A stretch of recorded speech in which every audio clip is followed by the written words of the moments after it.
Let's face it, we've never lived in a time with more convenience. Everything is easy: cooking, entertainment, finding love, work, learning new things, and everything else. But why do we find dissatisfaction, unhappiness, and unfulfillment at an all-time high? You have to sometimes ask yourself, what is it that I'm doing that's making me depressed all the time? Despite the ease of communication, travel, faster Wi-Fi, online shopping, and the list goes on. Over the years, I've observed the world that we've grown up in, and I've noticed some things that we as humans are doing wrong, but we think we're doing right. And it's the reason why we are seemingly depressed. You'd think that as things get easier, we'd be happier, but it's actually quite the opposite.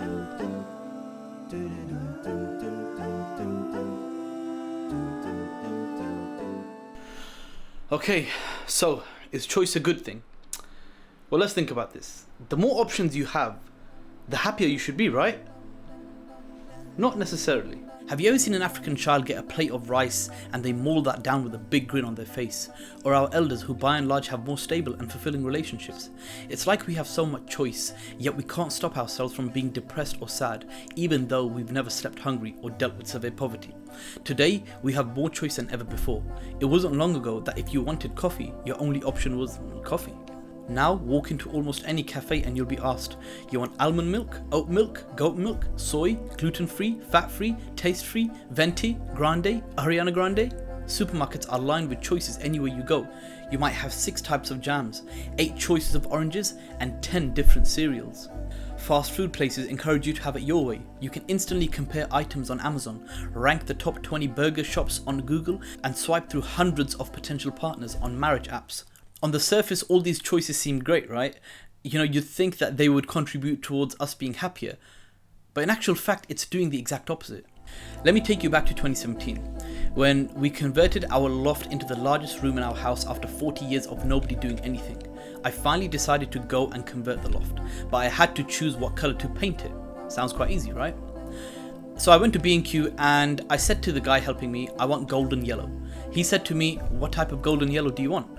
I said, I just want golden yellow. He then showed me around 100 different shades of golden yellow, and what was an easy 2-minute trip to get a pot of golden yellow turned into a 30-minute session going through all the different shades of golden yellow, not knowing what would be better, thinking will a different shade suit the room lighting? What if I make the wrong choice? I'm now confused, and no matter what colour I choose, I will always think to myself, what if I had chosen a different shade? What if? I'm now no longer looking at the progress of the loft conversion or the new space in our house. I'm now just flustered and worried that I've got the wrong colour paint. And this is what happens when we as humans have too much choice. We can never find satisfaction because we know too much. We're aware of too many options. We're surrounded by alternatives and we can never find peace with our lives, especially nowadays with social media, as everyone else is showing you their best moments while you suffocate yourself thinking how crap your own life is. Now, does this mean we stop having choice? How do we stop the constant barrage of mental pressure that's making us unfulfilled and unhappy with life? It's actually very simple, but what I found is that people think it's a little weird. They find it strange what I'm about to tell you next, and that is to pause and simply contemplate on everything you have. And when I mean pause, I mean genuinely stop for a minute, pause, reflect, think and internalize about everything that you have and that you have been blessed with. Close your eyes for 10 minutes and try to walk around your house. No, honestly, get up.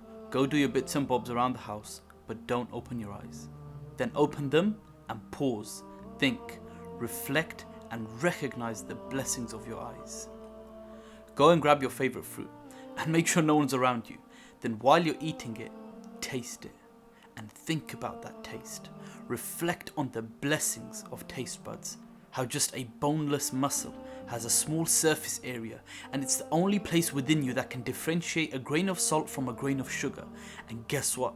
Taste is something that has been created for pure pleasure. Seriously deep, that subhanAllah, so incredible.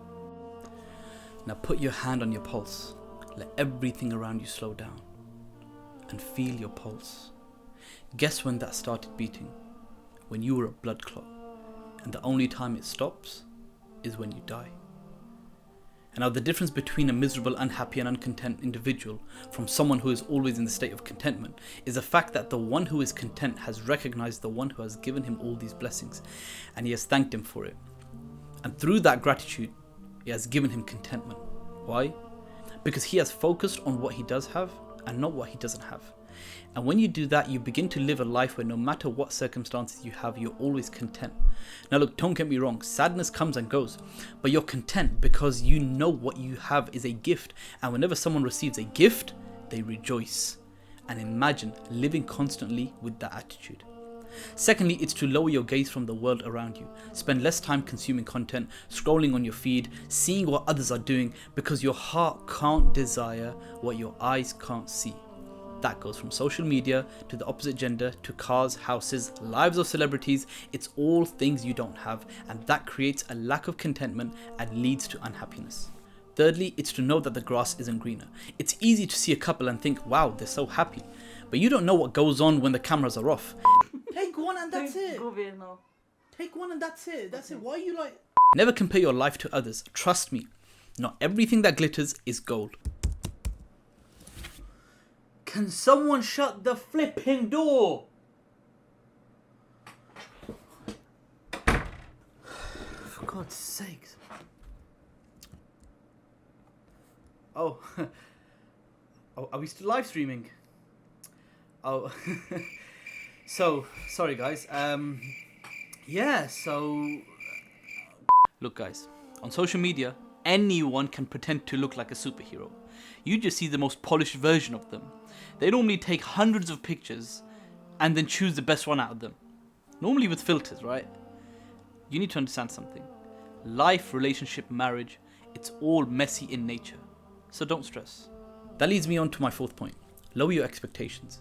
If you keep looking at things, comparing your life to others, you're bound to have inflated expectations, and that will ultimately lead to a lack of contentment. And it's actually worse for men, because men, generally speaking, are motivated by what they see.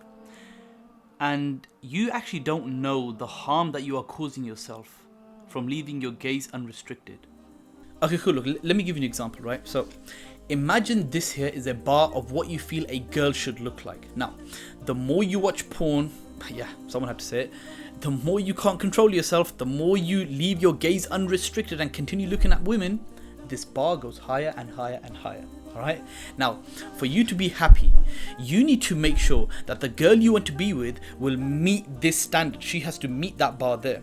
But as your standards are always inflating, the more you look at others, the more you look at other women, and you don't get that standard you're looking for, right? Maybe she is down here. You're left unhappy, discontent, and unfulfilled because she wasn't the 10-10 picture perfect girl you painted in your mind due to your lack of restraint. And finally, the last point is to know that as a Muslim, everything that happens by the will and decree of Allah. So long as you're a sincere believer. If good befalls you, alhamdulillah, you're grateful. If evil befalls you, alhamdulillah, you're patient. The days you're winning, give more in charity, pray more, and show more shukr and gratitude. The days you're losing, learn from your errors and mistakes. Humble yourself before Allah subhanahu wa ta'ala. You're in the best position to pray and beg Him and seek His forgiveness and get closer to Him. And know that He is protecting you from something that you don't even know about. We truly don't know if a blessing can ruin us or a hardship can fix us. We don't know what's around the corner, and we don't know what's good for us and what's bad for us. So hence why we accept and are pleased with Allah's decree, the good of it and the bad of it. If you can implement all these things, then I can promise you that you'll reduce the chances of you being depressed. Just try it.